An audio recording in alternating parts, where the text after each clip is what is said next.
Good afternoon.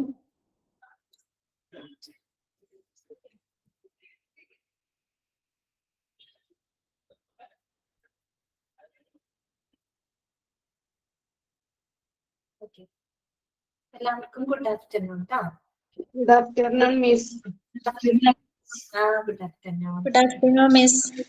Good afternoon ട്ടാ. എല്ലാവർക്കും good afternoon. Good afternoon. എല്ലാവരും വന്നിരുന്നോളൂ ട്ടോ. ഉറങ്ങിയൊന്നും പോവില്ലേ, ബോറടിക്കരുത്. ഓക്കെ, അപ്പൊ നമ്മള് ക്ലാസ് ഇന്നത്തെ തുടങ്ങാം. കഴിഞ്ഞ ക്ലാസ്സില് നമ്മള് എന്തൊക്കെയാണ് നമ്മൾ പഠിച്ചത്? ഇതൊക്കെ നമ്മൾ പഠിച്ചു, ഓർമ്മയുണ്ടോ? നമ്മൾ എന്തൊക്കെയാ പഠിച്ചത്?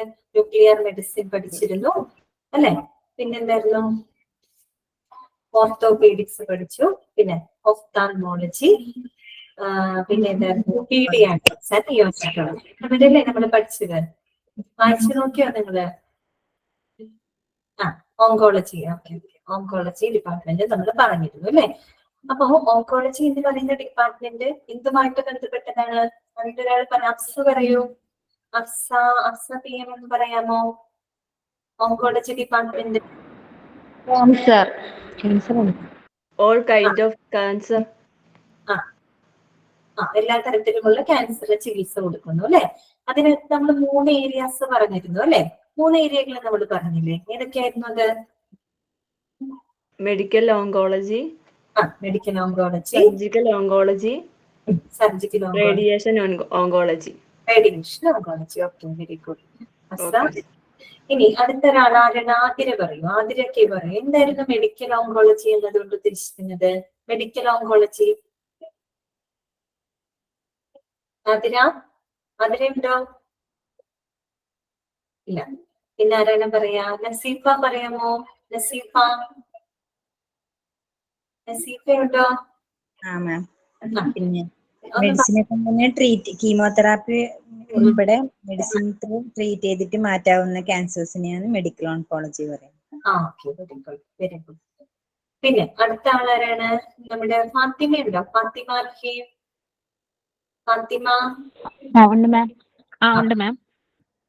ഫാത്തിമ ഒന്ന് പറയാമോ? റേഡിയേഷൻ ഓങ്കോളജി എന്തായിരുന്നു?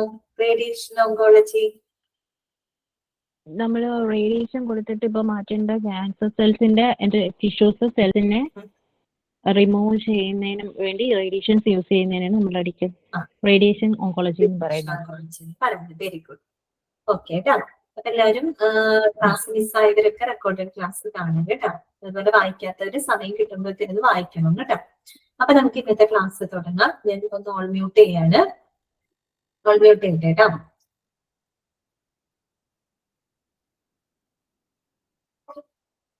അപ്പോ നമ്മള് കഴിഞ്ഞ ക്ലാസ്സില് പീഡിയാട്രിക്സ് ആൻഡ് നിയോനാറ്റോളജി വരെയാണ് നമ്മൾ പറഞ്ഞു നിർത്തിയത് കേട്ടോ. അവിടെ വരെ നിങ്ങൾക്ക് ഡൗട്ട്സ് ഒന്നും ഇല്ലല്ലോ, സംശയമൊന്നും ഇല്ലാന്ന് വിചാരിക്കുന്നു കേട്ടോ. ഇനി നമ്മള് ഇന്ന് പഠിക്കാൻ പോകുന്ന ഡിപ്പാർട്ട്മെന്റ് ഏതാണെന്ന് അറിയാമോ? സൈക്യാട്രി. ഇന്നലെ ഞാൻ പീഡിയാട്രിക്സ് വരെ പറഞ്ഞില്ലേ? പീഡിയാട്രിക്സ് ആൻഡ് നിയോനാറ്റോളജി വരെ പറഞ്ഞില്ലേ?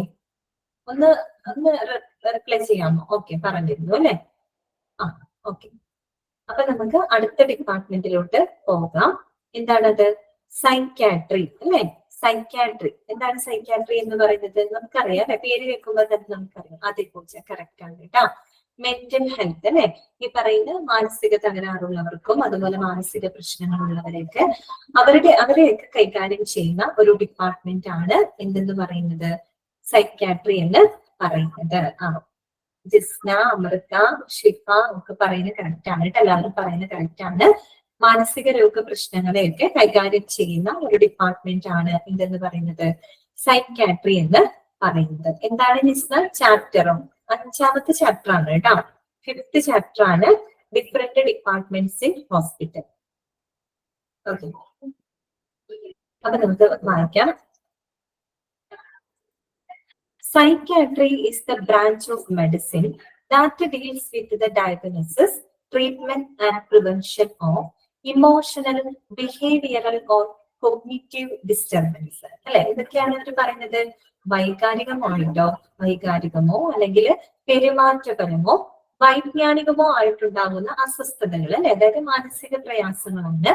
അപ്പൊ അത്തരം കാര്യങ്ങളെയൊക്കെ ചികിത്സിക്കുകയും ട്രീറ്റ് ചെയ്യുകയും അതുപോലെ തന്നെ ഡയഗ്നോസ് ചെയ്യുകയും പ്രിവെന്റ് ചെയ്യുകയൊക്കെ ചെയ്യുന്ന ഒരു ഡിപ്പാർട്ട്മെന്റ് ആണ് ഇതെന്ന് പറയുന്നത് സൈക്യാട്രി എന്ന് പറയുന്നത്. നമുക്കറിയാവുന്ന കാര്യമാണ് അല്ലെ. ഇനി this department deals with investigating and treating patients with a wide range of mental illness and disorders. ഈ ഒരു ഡിപ്പാർട്ട്മെന്റ് എന്തെല്ലാം കാര്യങ്ങളാണ് കൈകാര്യം ചെയ്യുന്നത്? വിവിധ തരത്തിലുള്ള മാനസിക പ്രശ്നങ്ങളും അതുപോലെ വിവിധ തരത്തിലുള്ള മാനസിക തകരാറുകളൊക്കെ അനുഭവിക്കുന്ന പേഷ്യൻസിനെ അവരെന്ത് ചെയ്യുന്നുണ്ട്? ട്രീറ്റ് ചെയ്യുന്നുണ്ട് അല്ലെ. അവർക്ക് ആവശ്യമായിട്ടുള്ള ഒരു മെന്റൽ സപ്പോർട്ട് കൊടുക്കുന്നുണ്ട്. ഈ മെഡിസിൻസ് വേണ്ട കേസുകളാണെങ്കിൽ മെഡിസിൻസ് ഒക്കെ കൊടുക്കും, അവരെ ട്രീറ്റ് ചെയ്യും അല്ലെ. അങ്ങനെ ഒരു ഡിപ്പാർട്ട്മെന്റ് ആണ് സൈക്യാട്രി എന്ന് പറയുന്നത്. ഇനി നമുക്ക് പഠിക്കാനുള്ള പോയിന്റ് എന്താണെന്ന് നോക്കി. സം സർവീസസ് ഇൻക്ലൂഡ്, എന്തെല്ലാം സേവനങ്ങളാണ് നമുക്ക് സൈക്യാട്രി ഡിപ്പാർട്ട്മെന്റ് പ്രൊവൈഡ് ചെയ്യുന്നത്? അത് നമ്മൾ പഠിക്കണം കേട്ടോ. എന്തൊക്കെ സേവനങ്ങളാണ് ഉള്ളത്, എന്തൊക്കെയാണ്? ഫസ്റ്റ് പോയിന്റ് എന്താ പറയുന്നത്? Providing psycho social counselling. എന്താണ് പ്രൊവൈഡിങ് സൈക്കോ സോഷ്യൽ കൗൺസിലിംഗ്? അതായത് മാനസിക സാമൂഹിക കൗൺസിലിംഗ് പ്രൊവൈഡ് ചെയ്യുന്നു. ഇതാണ് മാനസിക സാമൂഹിക കൗൺസിലിംഗ്. സൈക്കോ സോഷ്യൽ കൗൺസിലിംഗ് എന്ന് പറഞ്ഞാൽ എന്താണ് ഉദ്ദേശിക്കുന്നത്? അതായത് ഒരു വ്യക്തിയെ സംബന്ധിച്ചിടത്തോളം അദ്ദേഹം ജീവിക്കുന്ന ഒരു ചുറ്റുപാട് അല്ലെ, അവരുടെ വീട്ടിലായിക്കോട്ടെ അവരുടെ കുടുംബത്തിലായിക്കോട്ടെ അല്ലെങ്കിൽ എന്താ പറയാ അവര് ജീവിക്കുന്ന ആ ഒരു പരിസ്ഥിതി അല്ലെ, അപ്പൊ ആ ഒരു പരിസ്ഥിതിക്ക് അനുസരിച്ച് അവര് ഏറ്റവും നന്നായിട്ട് പ്രവർത്തിക്കാൻ ആവശ്യമായ രീതിയിൽ അവരുടെ മെന്റൽ ഹെൽത്തിനെ എന്ത് ചെയ്യുക? ഉയർത്തിക്കൊണ്ടുവരിക. അതിനു വേണ്ടിയിട്ട് ചെയ്യുന്ന സേവനങ്ങളാണ് സൈക്കോ സോഷ്യൽ കൗൺസിലിംഗ് എന്ന് പറയുന്നത്. മനസ്സിലായല്ലോ? അപ്പൊ പലതരം സോഷ്യൽ ഇഷ്യൂസ് വരാം. അവര് ജീവിക്കുന്ന സാമൂഹിക പ്രശ്നങ്ങൾ അവർക്ക് ഉണ്ടായിരിക്കാം, അല്ലെങ്കിൽ മറ്റു പല കമ്മ്യൂണിറ്റി ഇഷ്യൂസ് ഉണ്ടായിരിക്കാം. എന്തിനു പറയുന്നത്? വീട്ടിലും പല പ്രശ്നങ്ങളൊക്കെ ഉണ്ടായിരിക്കാം അല്ലെ. അപ്പൊ ഇങ്ങനെയൊക്കെയുള്ള പ്രശ്നങ്ങൾ വരുന്ന സമയത്ത് അവർക്ക് ഉണ്ടാകുന്ന ഡിസ്ട്രെസ് അല്ലെ, പലർക്കും എന്താണ് ഭയങ്കര സ്ട്രെസ് ഉണ്ടായിരിക്കും, ഭയങ്കര ഉത്കണ്ഠ ഉണ്ടായിരിക്കും, അങ്ങനെയൊക്കെ ഒത്തിരി പ്രോബ്ലംസുകൾ വരാം. അപ്പൊ ശരിക്കും പറഞ്ഞാൽ ആ ഒരു മെന്റൽ ഹെൽത്തിനെ, അതെ ഡിപ്രഷൻ ഒക്കെ വരാം അല്ലെ, വിഷാദരോഗമൊക്കെ വരാം. അതൊക്കെ എന്ന് പറഞ്ഞാൽ എന്താണ്? ശരിക്കും ഒരുതരം മെന്റൽ ഡിസേബിലിറ്റീസ് ആണ് അല്ലെ. നമ്മൾ എപ്പോഴും പറയാറുണ്ട് ആരോഗ്യമുള്ള മനസ്സിലാണ് ആരോഗ്യമുള്ള ശരീരം ഉണ്ടാകുമെന്നാണ് നമ്മൾ പറയുന്നത്. മനസ്സ് എപ്പോഴും എന്തായിരിക്കണം? സ്ട്രോങ് ആയിരിക്കണം. കാര്യം എന്താണ്? ഒത്തിരിയേറെ പ്രശ്നങ്ങള് നമുക്ക് ലൈഫിൽ കടന്നു പോകും അല്ലെ. പല പല ചിലവരുടെ വിയോഗങ്ങളായിരിക്കും. അപ്പൊ ഏറ്റവും നല്ലൊരു എക്സാമ്പിൾ പറയുകയാണെങ്കിൽ നമ്മുടെയൊക്കെ വയനാട്ടില് ഇങ്ങനൊരു ഡിസാസ്റ്റർ ഉണ്ടായി അല്ലെ, ചുരൽമലയിൽ ഇങ്ങനെ ഒരു റിപ്പോർട്ടിൽ ഒന്ന് ആലോചിച്ച് നോക്കൂ. ഒറ്റ ദിവസം കൊണ്ട് എത്രയോ ആൾക്കാരുടെ ജീവിതം തന്നെ മാറ്റി മറിച്ചൊരു സംഭവമാണ് അല്ലെ.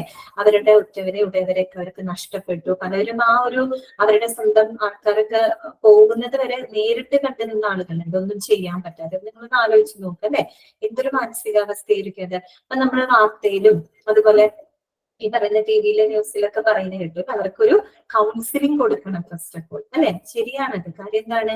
അവരുടെ മെന്റൽ ഹെൽത്തിനെയാണ് നമ്മൾ അവിടെ എന്ത് ചെയ്യുന്നത്? സപ്പോർട്ട് ചെയ്യേണ്ടത്. ഇനി അവർക്ക് ആ ഒരു ദുരന്തം ഒരിക്കലും നമുക്ക് അവരുടെ മനസ്സിൽ നിന്ന് പോകില്ല അല്ലെ. അപ്പൊ അവര് ഇനി ജീവിക്കുന്ന ആൾക്കാരെ സംബന്ധിച്ച് അവരുടെ ലൈഫ് നല്ല രീതിയിൽ മുന്നോട്ട് കൊണ്ടുപോകണമെങ്കിൽ എന്ത് വേണം? നല്ലൊരു സ്ട്രോങ് മെന്റൽ ഹെൽത്ത് അവർക്ക് ഉണ്ടാക്കി കൊടുക്കണം. അത്തരത്തില് ഓരോ ആളുകളും അവർ ജീവിക്കുന്ന അത് എൻവിയോൺമെന്റ്, അവർ ജീവിക്കുന്ന ചുറ്റുപാട്, അവർ ജീവിക്കുന്ന സമൂഹം, അവിടെ നിന്നൊക്കെ ഒത്തിരി പ്രശ്നങ്ങൾ അവർക്ക് നേരിടേണ്ടി വരും. അതിനെയൊക്കെ ഹാൻഡിൽ ചെയ്യാനുള്ള ഒരു മെന്റൽ ഹെൽത്തിനെ സപ്പോർട്ട് ചെയ്യുന്നതിന് വേണ്ടിയിട്ടാണ് നമ്മൾ എന്ത് കൊടുക്കുന്നത്? സൈക്കോ സോഷ്യൽ കൗൺസിലിംഗ് കൊടുക്കുന്നത്. അതൊരു വ്യക്തിക്ക് മാത്രമായിട്ട് നമ്മൾ കൊടുക്കുന്നതല്ല കേട്ടോ. ചിലപ്പോൾ അവരുടെ ഒരു കുടുംബത്തിന് നമ്മൾ കൊടുക്കാം, അല്ലെങ്കിൽ ഒരു ഗ്രൂപ്പ് ഓഫ് പീപ്പിൾ, ഒരു കൂട്ടം ആളുകൾ. ഇപ്പൊ വയനാട്ടിൽ ഈ ഒരു പ്രശ്നം സംഭവിച്ച ആളുകൾക്ക് കൂട്ടായിട്ട് തന്നെ അങ്ങനെ ഒരു കൗൺസിലിംഗ് നമ്മൾ കൊടുക്കേണ്ടതായിട്ട് വരും അല്ലെ. അപ്പോ അങ്ങനെയുള്ള സേവനങ്ങൾ ഏത് ഡിപ്പാർട്ട്മെന്റ് കൊടുക്കുന്നതാണ്? നമ്മുടെ സൈക്യാട്രി ഡിപ്പാർട്ട്മെന്റ് കൊടുക്കുന്നത്. എന്ന് പറഞ്ഞാൽ സൈക്യാട്രിക്കാര് മാത്രമല്ല കേട്ടോ അത് കൊടുക്കുന്നത്. ഇപ്പൊ കൗൺസിലിംഗ് ഒക്കെ സൈക്കോളജി ഒക്കെ പഠിച്ച ആൾക്കാരുണ്ട്. അവർ ഈ കൗൺസിലിങ്ങിലൊക്കെ അങ്ങനെ അവരും കൗൺസിലിംഗ് കൊടുക്കുന്ന ആളുകളാണ് കേട്ടോ. സൈക്യാട്രി വേറെയാണ്. അപ്പം സൈക്യാട്രി എന്ന് പറയുമ്പോൾ അതിനകത്ത് ഫിസിക്കലായിട്ടും സൈക്കോളജിക്കലായിട്ടും എല്ലാ തരത്തിലുള്ള ഒരു വെൽബീയിങ് ആണ് ഉദ്ദേശിക്കുന്നത്, ഒരു ക്ഷേമമാണ് ഉദ്ദേശിക്കുന്നത് ഒരു വ്യക്തിയുടെ കേട്ടോ. നമ്മളും എപ്പോഴും നമ്മുടെ മനസ്സെപ്പോഴും സ്ട്രെങ്ത് ആക്കി വെക്കാനായിട്ട് എപ്പോഴും ശ്രമിക്കണം കേട്ടോ. നിങ്ങൾ അതിനൊരു കൺട്രോൾ വേണം ശരിക്കും അല്ലെ. നമുക്ക് സെൽഫ് കൺട്രോൾ വേണം. എന്ത് ഇഷ്യൂസ് വന്നു കഴിഞ്ഞാലും നമ്മളത് കൺട്രോൾ വിട്ടു പോയി കഴിഞ്ഞാൽ പിന്നെ നമ്മുടെ കയ്യിൽ നിൽക്കില്ല കാര്യങ്ങൾ. അപ്പൊ അത് റെഗുലേറ്റ് ചെയ്യാനുള്ള വേണ്ട സേവനങ്ങളൊക്കെയാണ് സൈക്കോ സോഷ്യൽ കൗൺസിലിംഗ് എന്ന് പറയുന്നത് കേട്ടല്ലോ. അപ്പൊ പ്രൊവൈഡിങ് സൈക്കോ സോഷ്യൽ കൗൺസിലിംഗ് രണ്ടാമത്തെ പോയിന്റ് എന്താണ്? ഇൻവെസ്റ്റിഗേറ്റിംഗ്, അതുപോലെ തന്നെ diagnosing and treating psychiatric illness അല്ലെ. സൈക്യാട്രിക് ഇൽനെസ് എന്ന് പറഞ്ഞാൽ എന്താണ്? മാനസിക രോഗം അല്ലെ. മാനസിക രോഗം, മാനസിക ആരോഗ്യം ഇല്ലാട്ടോ, അങ്ങോട്ടും ഇങ്ങോട്ടും മാറിപ്പോകരുത്. മാനസിക രോഗമാണ്. അപ്പൊ മാനസിക രോഗത്തിന് അതെ മെന്റൽ, അത് തന്നെയാണ് മെന്റൽ സൈക്യാട്രിക് ഇൽനെസ് അല്ലെ. അതായത് മാനസിക രോഗ പ്രശ്നങ്ങളെ കൃത്യമായിട്ട് ഡയഗ്നോസ് ചെയ്യുക, അതുപോലെ തന്നെ ചികിത്സിക്കുക, അതിനെ ഇൻവെസ്റ്റിഗേറ്റ് ചെയ്യുക അല്ലെ. എന്ന് വെച്ചാൽ അവർ അതിനെ കുറിച്ച് എക്സാമിൻ ചെയ്ത് അയാൾക്ക് ഇന്ന മെന്റൽ ഡിസേബിലിറ്റി ഉണ്ട് എന്നുള്ള കാര്യങ്ങളൊക്കെ കണ്ടെത്താം. അങ്ങനെയുള്ള സേവനങ്ങളും ഏത് ഡിപ്പാർട്ട്മെന്റ് കൊടുക്കുന്നുണ്ട്? സൈക്യാട്രി ഡിപ്പാർട്ട്മെന്റ് കൊടുക്കുന്നുണ്ട്. കേട്ടല്ലോ. Investigating, diagnosing and treating psychiatric illness. ചില ആളുകൾക്ക് വേറെ പ്രശ്നങ്ങളൊന്നും ഉണ്ടാവില്ല. ചിലപ്പോൾ നോർമലായിട്ട് വരുന്ന, ചിലപ്പോൾ ലൈഫിലെ എന്തെങ്കിലും സിറ്റുവേഷനോ അല്ലെങ്കിൽ മറ്റെന്തെങ്കിലും എന്തെങ്കിലും ട്രാജഡികളായിരിക്കാം ചില ആൾക്കാര് പിന്നീട് ഒരു സൈക്യാട്രിക് പ്രോബ്ലത്തിലേക്കൊക്കെ നയിക്കുന്നത് അല്ലെ. നമ്മൾ മൺചിത്രത്താഴ് സിനിമയൊക്കെ കണ്ടിട്ടുണ്ട്. അതുപോലെ അപ്പം അത്തരം പ്രശ്നങ്ങളെയൊക്കെ ഇൻവെസ്റ്റിഗേറ്റ് ചെയ്യുക, ഡയഗ്നോസ് ചെയ്യുക, ട്രീറ്റ് ചെയ്യുക കേട്ടോ. അത്തരം സേവനങ്ങൾ സൈക്യാട്രി ഡിപ്പാർട്ട്മെന്റ് കൊടുക്കുന്നുണ്ട്. പിന്നെ എന്താണ് പറയുന്നത്? കണ്ടക്ടിങ് IQ ടെസ്റ്റ് അല്ലെ. IQ എന്താണ്? IQ നമ്മൾ കേട്ടിട്ടുണ്ടല്ലേ. ഭയങ്കര IQ ഉള്ള ആളാണെന്നൊക്കെ പറയും അല്ലെ. ഭയങ്കര ബുദ്ധിയുള്ള ആളാണെന്നൊക്കെ പറയും. എന്താണ് IQ എന്ന് പറഞ്ഞാല്? ഇന്റലിജൻസ് കോഷ്യന്റ് കേട്ടോ. IQന്റെ ഫുൾ ഫോം എന്താണ്? Intelligence quotient. അതെ, ബ്രെയിൻ എന്ന് പറയുമ്പോൾ അതെ ഒരു തരത്തിൽ ബ്രെയിനിന്റെ നമ്മളുടെ ബുദ്ധിമാപനമാണ് കേട്ടോ. ബുദ്ധിയുടെ അളവാണ്, നമ്മുടെ ഇന്റലിജൻസിന്റെ അളവിനെയാണ് നമ്മൾ എന്ത് പറയുന്നത്? IQ എന്ന് പറഞ്ഞ അതെ മെന്റൽ ടെസ്റ്റുകൾ അല്ലെ. IQ ടെസ്റ്റുകളൊക്കെ കണ്ടക്ട് ചെയ്യും. എന്തിനു വേണ്ടിയിട്ടാണ്? ഇപ്പൊ മെന്റൽ ഡിസേബിലിറ്റീസ് എന്തെങ്കിലും ഉണ്ടോ എന്നറിയാനായിട്ട്. അത് മാത്രമല്ല, നമ്മൾ പല എഡ്യൂക്കേഷണൽ അസസ്മെന്റിന് വേണ്ടിയിട്ടും എന്ത് ചെയ്യാറുണ്ട്? IQ ടെസ്റ്റുകൾ നമ്മൾ കണ്ടക്ട് ചെയ്യാറുണ്ട് കേട്ടോ. നമ്മൾ ശരിക്കും സ്കൂളിലെ കുട്ടികളെ പഠിപ്പിക്കുന്നതും സാധാരണ കുട്ടികളെ പലതരത്തിൽപ്പെട്ട കുട്ടികളാണ്, എല്ലാവർക്കും ഒരേ ബുദ്ധിയൊന്നും ആയിരിക്കില്ല അല്ലെ. അവിടെ നമ്മുടെ എഡ്യൂക്കേഷണൽ സൈക്കോളജിക്കകത്ത് കൃത്യമായിട്ട് പറയുന്നുണ്ട്. IQ ടെസ്റ്റിന് അനുസരിച്ച് തന്നെ നമ്മൾ കുട്ടികളെ ഹാൻഡിൽ ചെയ്യുന്നുണ്ട്. അതിനകത്ത് അളവൊക്കെ പറയുന്നുണ്ട്. ഇപ്പൊ ഒരു 130 റേഞ്ചിലൊക്കെയാണ് IQ വരുന്നതെങ്കിൽ ഭയങ്കര ബുദ്ധിയാണ് അവർ, എന്ന് വെച്ചാൽ ജീനിയസ് ആയിട്ടുള്ള ആൾക്കാരാണെന്ന് പറയും. IQ ലെവൽ ഒരു എന്താ പറയാ 30-ലൊക്കെ താഴെ പോവുകയാണെങ്കിൽ മെന്റൽ ലെവൽ അറിയാൻ വേണ്ടി. ഓക്കെ ദീഷ്ണ, അതെ മെന്റൽ ലെവൽ നമ്മുടെ ആ ഒരു ഇന്റലിജൻസ് കപ്പാസിറ്റി എത്രത്തോളം ഉണ്ടെന്ന് അറിയാനായിട്ട്. ഒരു 30-ന് താഴെയൊക്കെ ആണെങ്കിൽ അവരെ നമ്മള് എന്താണ് മന്ദബുദ്ധി, മോറോൺ, ഇമ്പൾസൈവ്സ് എന്നൊക്കെ പറയും. IQ വെച്ചിട്ടാണ് കേട്ടോ. സാധാരണ IQ നമ്മൾ പറയാം mental age by chronological age എന്നാണ് പറയുന്നത്. അത് വെച്ചിട്ടാണ് IQ ടെസ്റ്റ് നമ്മൾ നടത്തുന്നത് കേട്ടോ. എത്ര IQ ആണെന്ന് കണ്ടുപിടിക്കുന്നത് അങ്ങനെയാണ്. Mental age by chronological age. വേറൊന്നുമല്ല, ക്രോണോളജിക്കൽ ഏജ് എന്ന് പറയുന്നത് നമുക്ക് സാധാരണ ഉണ്ടാവുന്ന നമ്മളുടെ പ്രായം, നമ്മുടെ ഏജ്. അതിനനുസരിച്ച് മെന്റൽ ഏജ് ആ ഒരു വയസ്സിൽ എത്രത്തോളം മാനസിക പക്വത നേടിയിട്ടുണ്ട്. ചില കുട്ടി ഇപ്പൊ ഒരു 5 വയസ്സായ ഒരു കുട്ടിയാണ്, 5 വയസ്സാണ്, ക്രോണോളജിക്കൽ ഏജ് 5 ആ ഒരു 5 വയസ്സിലുള്ള ഒരു മാനസിക പക്വത ആ കുട്ടിക്ക് ഉണ്ടായിരിക്കണം അല്ലെ. ആ ഒരു ഇന്റലിജൻസ് ആ കുട്ടിക്ക് ഉണ്ടായിരിക്കണം. ഇനി അത് ഇല്ലാന്നുണ്ടെങ്കിൽ ചിലർക്ക് കുറവായിരിക്കും അല്ലെ. അപ്പൊ എന്തായിരിക്കും? താഴെ പോകും. ബുദ്ധി കുറവാണ് ഇതിന് സൂചിപ്പിക്കുന്നത്. അതേസമയം 5 വയസ്സുള്ള കുട്ടിക്ക് ഒരു 10 വയസ്സായ ആളുടെ ഒരു ബുദ്ധിയാണെന്ന് വിചാരിക്കുക. അപ്പൊ മെന്റൽ ഏജ് കൂടുതലാണ്. ക്രോണോളജിക്കൽ ഏജ് എത്രയേ ഉള്ളൂ? 5 വയസ്സേ ഉള്ളൂ. അവിടെ IQ വളരെ കൂടുതലായിരിക്കും, നല്ല ബുദ്ധിയുള്ള കുട്ടിയായിരിക്കും എന്ന് പറയും. ഓക്കെ. അപ്പോ IQ ടെസ്റ്റുകളൊക്കെ കണ്ടക്ട് ചെയ്യുന്നതും ആരുടെ സർവീസിൽ പെട്ടതാണ്? സൈക്യാട്രി ഡിപ്പാർട്ട്മെന്റിന്റെ സർവീസ് ആണ് കേട്ടോ. പിന്നെന്താണ് പറയുന്നത്? ഡി അഡിക്ഷൻ സർവീസസ് അല്ലെ. ഡി അഡിക്ഷൻ സർവീസസ്, അതെ addiction to drugs and alcohol. Pooja correct ആണ് കേട്ടോ. ഡ്രഗ്സും ആൽക്കഹോളും മാത്രമല്ല ഇന്നത്തെ കാലത്തിൽ, അതെ ജസ്ന കറക്റ്റ് ആണ്, ലഹരി ഉപയോഗത്തിന്. അതായത് ഇന്നത്തെ ഏറ്റവും പ്രധാനപ്പെട്ട ഒരു ഇന്നത്തെ കറന്റ് ഇഷ്യൂ ആണ് അല്ലെ ശരിക്കും ലഹരി മരുന്നുകളുടെ ഉപയോഗം. എത്ര മയക്കുമരുന്ന് നമുക്കറിയാം. TV-ൽ തന്നെ നമ്മള് ഡെയിലി ന്യൂസ് ഒക്കെ കാണുമ്പോൾ നമുക്ക് തന്നെ തോന്നി എത്രയോ ചെറുപ്പം കുട്ടികളാണ് അല്ലെ ഇത്തരം ലഹരി മരുന്നുകളുടെയൊക്കെ അടിമയായി പെടുന്നത്. പെൺകുട്ടികളും ഉണ്ട് അതിനകത്ത്, ഒത്തിരി പെൺകുട്ടികളും ഉണ്ട്. അല്ലെങ്കിൽ ചെന്ന് പെട്ടിട്ടുള്ള അവസ്ഥ എന്ന് പറഞ്ഞാൽ ഭയങ്കര കഷ്ടമാണ് അല്ലെ. അപ്പൊ ഈ അഡിക്ഷൻ എന്ന് പറയുന്നതും എന്ത് തന്നെയാണ്?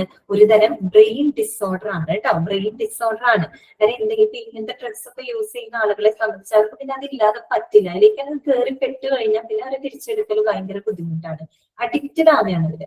അത് നമ്മളുടെ ബ്രെയിനിലുള്ള എല്ലാ ഫങ്ഷൻസിനും എന്ത് ചെയ്യാണ്? ഡിസോർഡർ ആക്കിയാണ് ചെയ്യുന്നത്. അതോടുകൂടിയിട്ട് അവരുടെ ആ ഒരു ലൈഫ് തന്നെ അവിടെ സ്പോയിൽ ആക്കുകയാണ് അല്ലെ. ആൽക്കഹോൾസിനോടുള്ള അഡിക്ഷൻസ് ഉണ്ട്, ഈ പറയുന്ന ലഹരി മരുന്നുകളോടുള്ള അഡിക്ഷൻസ് ഉണ്ട്.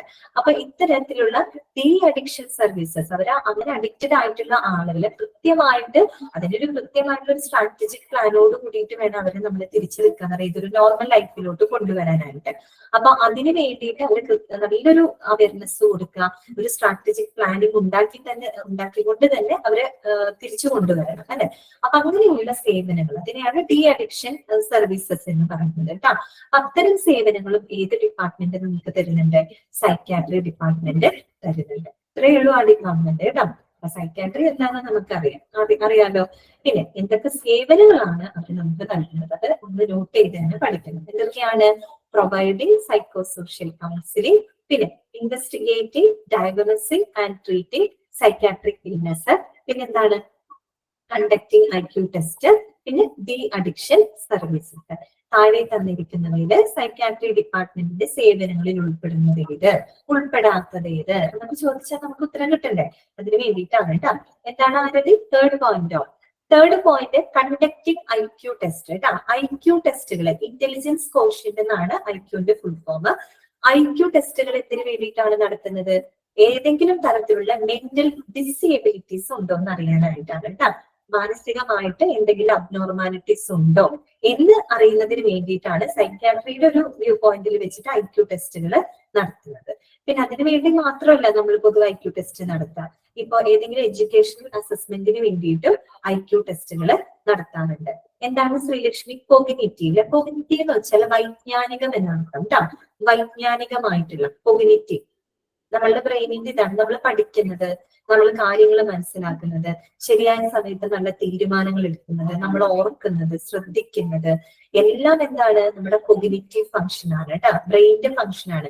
ഇപ്പൊ ചില ആളുകൾക്ക് ചില കാര്യങ്ങൾ ഇപ്പൊ പഠിക്കുന്ന കാര്യമാണെങ്കിലും പല ആൾക്കാരും പല രീതിയിലാണ് അല്ലെ. ചിലർ പെട്ടെന്ന് കാര്യങ്ങൾ പിക്ക് ചെയ്യും, പെട്ടെന്ന് മനസ്സിലാവും. അല്ലെങ്കിൽ ചിലർക്ക് ജസ്റ്റ് പറയുമ്പോ തന്നെ മുന്നിൽ കണ്ടുകൊണ്ട് തന്നെ ഇതാവും. ചില ആളുകൾക്ക് ഒത്തിരി ടൈം എടുത്തിട്ട് വേണം കാര്യങ്ങൾ മനസ്സിലാക്കാൻ. അതൊക്കെ എന്ന് പറയുമ്പോൾ നമ്മുടെ ബ്രെയിനിന്റെ കോഗ്നിറ്റീവിനനുസരിച്ചിരിക്കും. അതെല്ലാവർക്കും വ്യത്യസ്തമാണ് കേട്ടോ. കോഗ്നിറ്റീവ് എന്ന് പറഞ്ഞാൽ വൈജ്ഞാനികം എന്നർത്ഥമാണ്.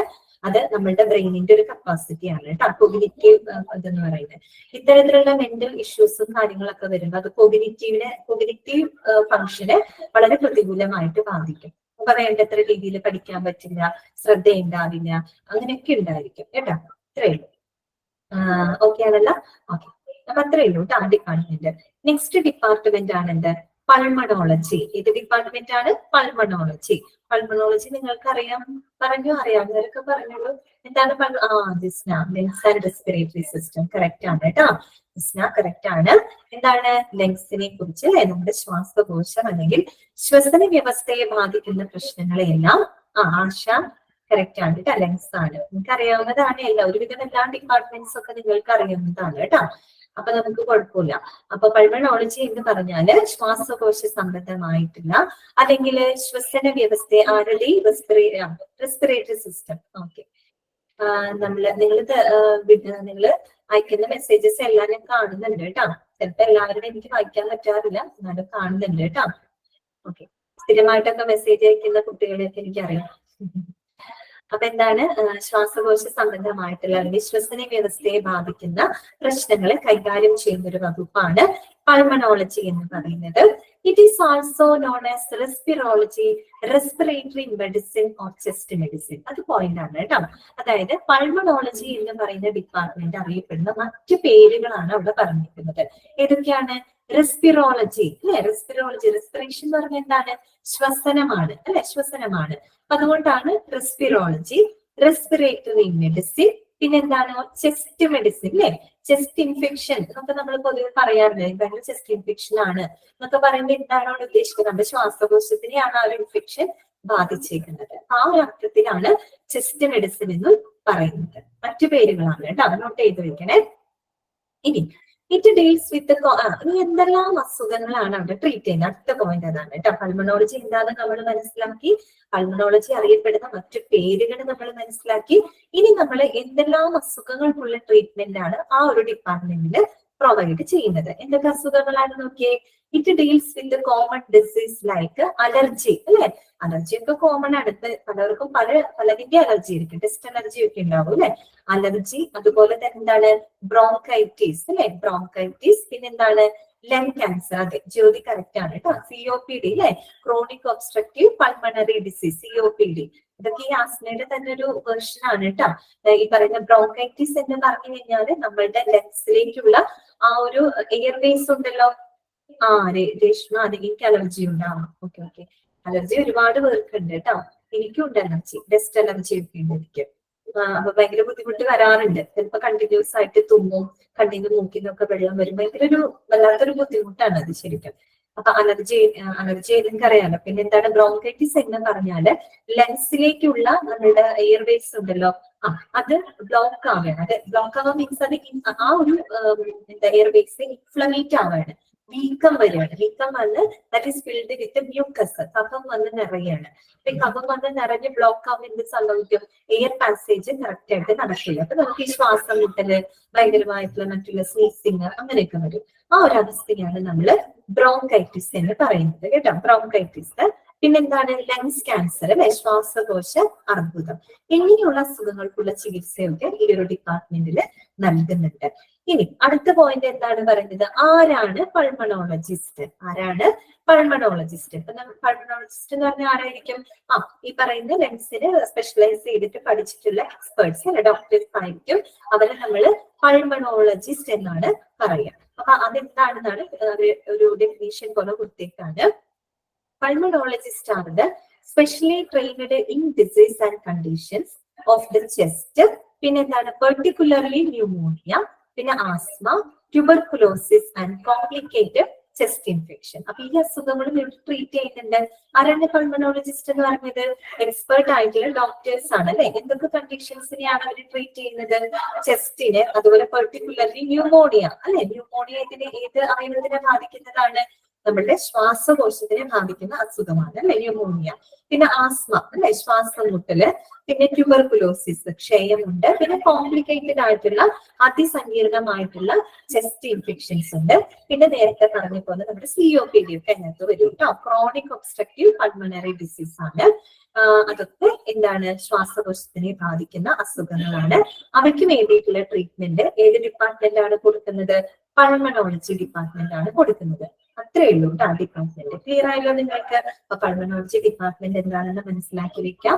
അതിന് പറയുന്ന മറ്റു പേരുകള്, പിന്നെ എന്തെല്ലാം അസുഖങ്ങൾക്കുള്ള ട്രീറ്റ്മെന്റ് ആണ് ആ ഒരു ഡിപ്പാർട്ട്മെന്റ് കൊടുക്കുന്നത്, ആരാണ് പൾമണോളജിസ്റ്റ് എന്നിങ്ങനെയുള്ള പോയിന്റ്സ് മാത്രമാണ് നമ്മൾ ആ ഒരു ഡിപ്പാർട്ട്മെന്റിൽ പഠിച്ചത് കേട്ടോ. ഓക്കെ ആണല്ലോ. ഇനി അടുത്ത ഡിപ്പാർട്ട്മെന്റ് ആണെന്ത്? പ്ലാസ്റ്റിക് സർജറി അല്ലെ. പ്ലാസ്റ്റിക് സർജറിന് എപ്പോഴും നമ്മൾ കേട്ടിട്ടുണ്ട് അല്ലെ. ചിലവരൊക്കെ ഇപ്പൊ ഞാനൊക്കെ ചെറുപ്പത്തിൽ ചിന്തിച്ചിട്ടുണ്ട്, ഇതെന്താ പ്ലാസ്റ്റിക് സർജറി, അവരുടെ പ്ലാസ്റ്റിക് ഒക്കെ ഉപയോഗിച്ച് ചെയ്യുന്ന വല്ല സർജറിയാണോ, അങ്ങനെയൊക്കെ ഞാൻ ചിന്തിച്ചിട്ടുണ്ട് കേട്ടോ അറിയാത്ത കാലത്ത്. പക്ഷെ സത്യത്തിൽ എന്താണ്? പ്ലാസ്റ്റിക് ആയിട്ട് യാതൊരു ബന്ധവും ഇല്ല കേട്ടോ. അതാണ് എന്റെ വാസ്തവം. പ്ലാസ്റ്റിക് സർജറി എന്ന് പറഞ്ഞു കഴിഞ്ഞാല് പ്ലാസ്റ്റിക് പോസ് എന്ന് ഷിഫ അങ്ങനെ വിചാരിച്ചിട്ടുണ്ട്, ഞാനും വിചാരിച്ചിട്ടുണ്ട്. ഞാൻ വിചാരിച്ചു ഇപ്പൊ പ്ലാസ്റ്റിക് ഒക്കെ ഉരുക്കിയിട്ടൊക്കെ നമുക്ക് പല രീതിയിലൊക്കെ മാറ്റാലോ.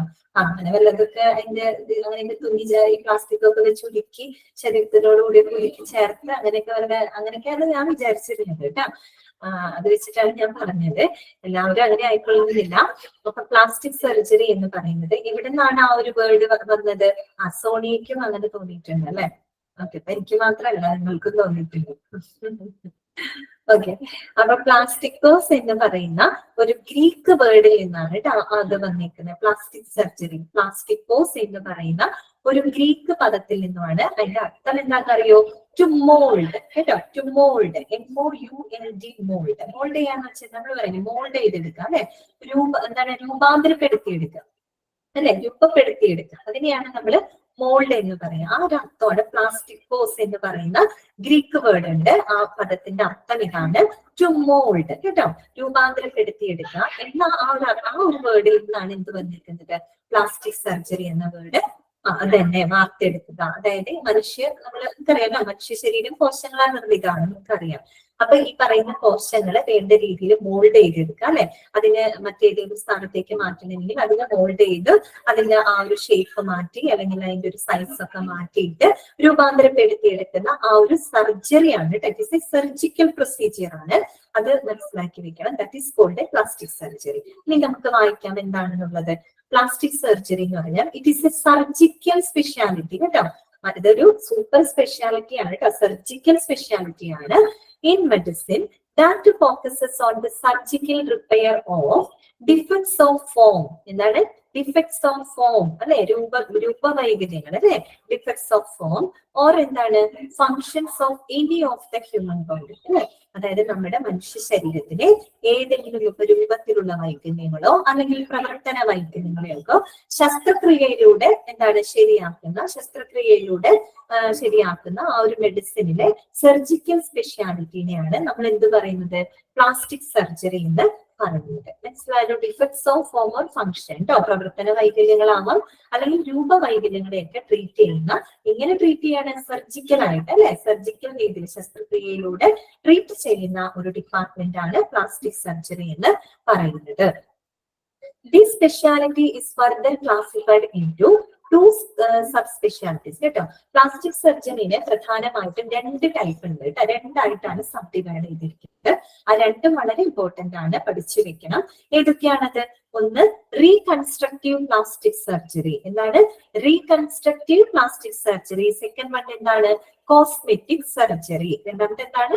Cosmetic surgery. Reconstructive plastic surgery അതുപോലെ തന്നെ കോസ്മെറ്റിക് സർജറി. എന്താണ് റീകൺസ്ട്രക്റ്റീവ് പ്ലാസ്റ്റിക് സർജറി എന്ന് പറഞ്ഞാല്? That corrects the structural and functional defects അല്ലെ, അതായത് രൂപവൈകല്യങ്ങള് പ്രവർത്തന വൈകല്യങ്ങള് കറക്റ്റ് ചെയ്യുന്ന, ശരിയാക്കുന്ന പ്ലാസ്റ്റിക് സർജറിനെ നമ്മൾ എന്താ പറയാ? Reconstructive plastic surgery. റീകൺസ്ട്രക്ട് ചെയ്യാന്ന് വെച്ചാൽ എന്താണ്? പുനർനിർമ്മിക്കുകയാണ് അല്ലെ, അല്ലെങ്കിൽ റീക്രിയേറ്റ് ചെയ്യാണ്. അപ്പൊ പ്രധാനമായിട്ടും നമുക്കിപ്പോ ചിലവർക്ക് ജന്മനാ ഉണ്ടാകുന്ന രൂപവൈകല്യങ്ങൾ ഉണ്ടാവും അല്ലെ, ജന്മനാ രൂപവൈകല്യങ്ങളോടുകൂടി ജനിക്കുക, അങ്ങനെയൊക്കെ സംഭവിക്കാം.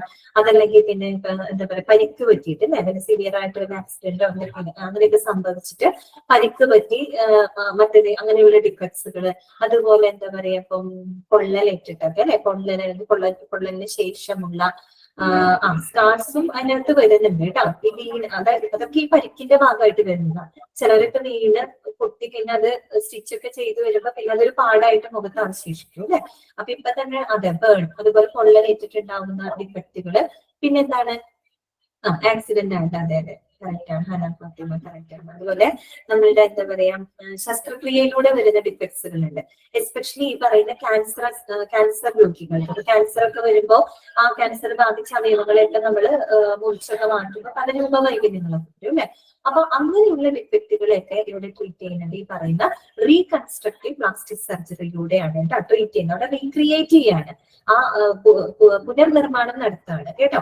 അതായത് റീക്രിയേറ്റ് ചെയ്ത് കുറച്ചും കൂടെ ആ ഒരു രൂപ കറക്റ്റ് ആക്കാൻ വേണ്ടിയിട്ട് ചെയ്യുന്ന സർജറിയാണ് കേട്ടോ.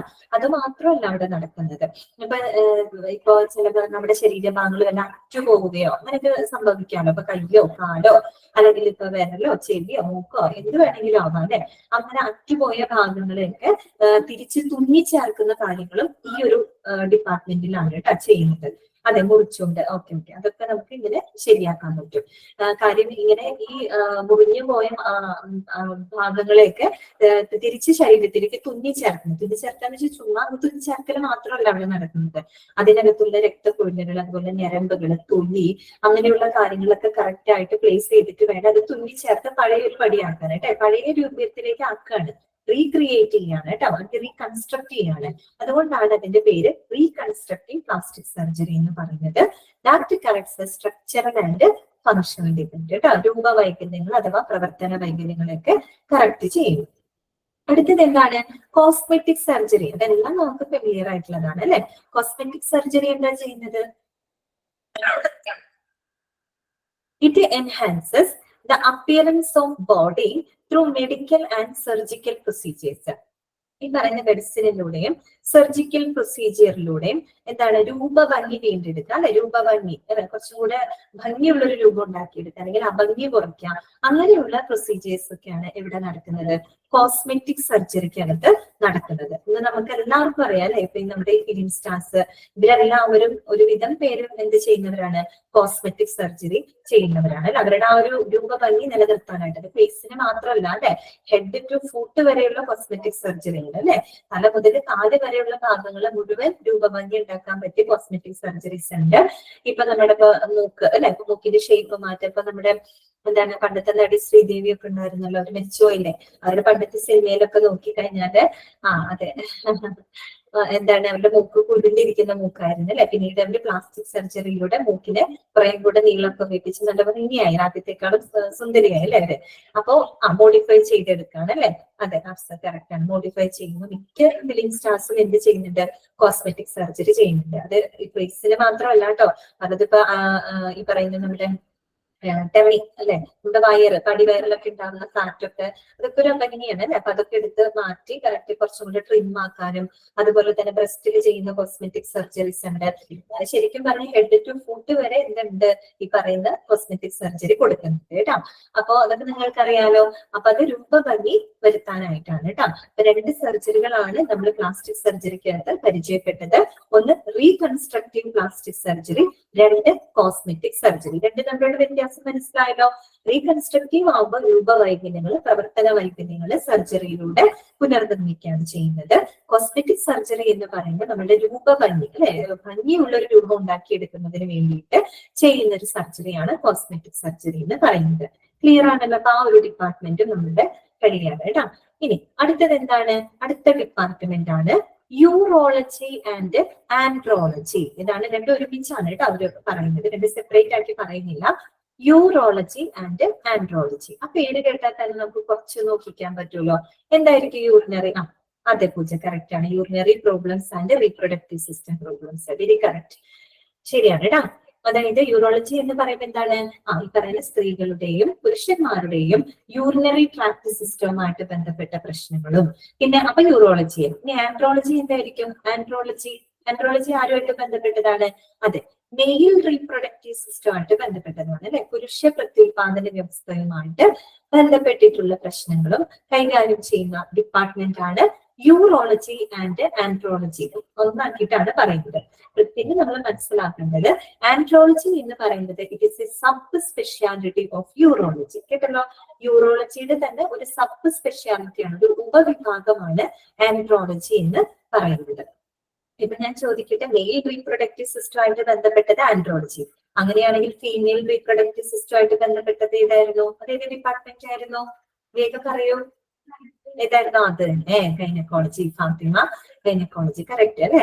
അതെന്താണ്, നമ്മളുടെ സ്ത്രീകളുടെ ഫീമെയിൽ റീപ്രൊഡക്റ്റീവ് സിസ്റ്റമായിട്ട് ബന്ധപ്പെട്ടത് ഗൈനക്കോളജി ആണെങ്കിൽ പുരുഷന്മാർക്കും ഉണ്ട് അങ്ങനെ ഒരു വിഭാഗം. അതാണ് എന്തെന്ന് പറയുന്നത്, ആൻഡ്രോളജി. സ്ത്രീകൾക്ക് ഗൈനക്കോളജി എന്നത് പോലെയാണ് മെയിൽസിന് ആൻഡ്രോളജി കേട്ടോ. It is A sub speciality of urology ആണ്.